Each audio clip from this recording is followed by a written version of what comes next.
Hello, I'm Dr. Paul Cleveland. I'm with Boundary Stone, and we're providing you with resources to understand the world in which you live, the economics, the political economy. And, we've been running this little online test, and one of the questions is inflation just the general rise in prices?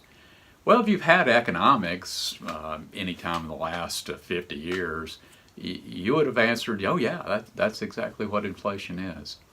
Well, I guess we kind of tricked you there, because that's not always what inflation was meant when discussed by economists. Classical economists actually referred to inflation as just an increase in the money supply. And one of the particular effects or offshoots of that is that can cause a general rise in prices, because what it does is it ends up devaluing each unit of the money. In the 1930s, with the work of John Maynard Keynes and what was launched in that time of modern-day macroeconomics, a focus shifted to aggregate numbers. And so all this discussion of GDP and the unemployment rate and interest rates, kind of globally speaking, were the focal point, and price levels in general, the CPI and that sort of stuff. And so it was in macroeconomics that the term inflation came to mean merely the general rise in prices. One of the problems with this, though, is it really kind of takes our eyes off of what goes on underneath a whole process of inflating the money supply. In that sense, it misdirects us away from understanding a bigger picture about this whole process of monetary inflation. You see, when the Federal Reserve creates money out of thin air, it's got to go somewhere. And so where does it go? Well, it's going to filter into the market in some particular way. In leading up to the financial collapse of 2008, looking at that, well, it filtered into the real estate markets, and it did so because of some of the institutional arrangements that were in place at that time. Many times, the way it filters into the economy, it ends up inflating securities prices in the markets, in financial markets. And so you get prices of stocks that are well above their underlying economic value. And so you get these sorts of bubble-type economies, and it misdirects capital investment, because when the process first begins, what will happen is it will depress market rates of interest. Well, market rates of interest are crucial for business decision makers, because all capital assets have to be paid for. That is, if I look at any business, business's expenses always come before they'll ever sell anything and generate any kind of revenues. And so all business activity has to be financed.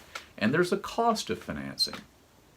Now, that cost of financing is going to be driven by individual rates of time preference in the market. That is, you and I, we all prefer to consume today relative to tomorrow, other things equal. I mean, if I gave you this opportunity, you can consume $1,000 today, or I'll give you $1,000 a year from today, and you can consume it. We'd all take the $1,000 today. In order to induce us to postpone consumption from the present to the future, there's got to be some kind of reward in it for us, and we each evaluate our present circumstances relative to our future circumstances differently, and that is, some of us have a greater intensity of desire for consumption in the present relative to the future. And but that's what financial markets do. They allow individuals and businesses to interact with one another such that those who are most willing to postpone consumption from the present to the future will save resources, that is, postpone consumption, and those who are driven by today will transform future consumption to the present.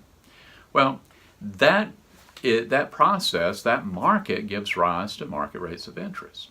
However, now if the Federal Reserve comes in and just creates money out of thin air and artificially reduces interest rates, it sends a bad signal to business decision makers that people are willing to wait longer to consume. And so bad capital decisions end up being made.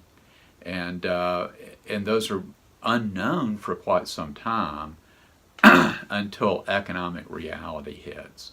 And those are, when economic reality does hit, it's called a recession.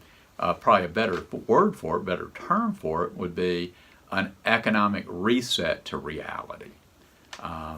Because it's as if the Federal Reserve were imposing a price control on interest rates. That is, they were holding interest rates below market clearing rates. Well, such price controls always create shortages. That's what they do.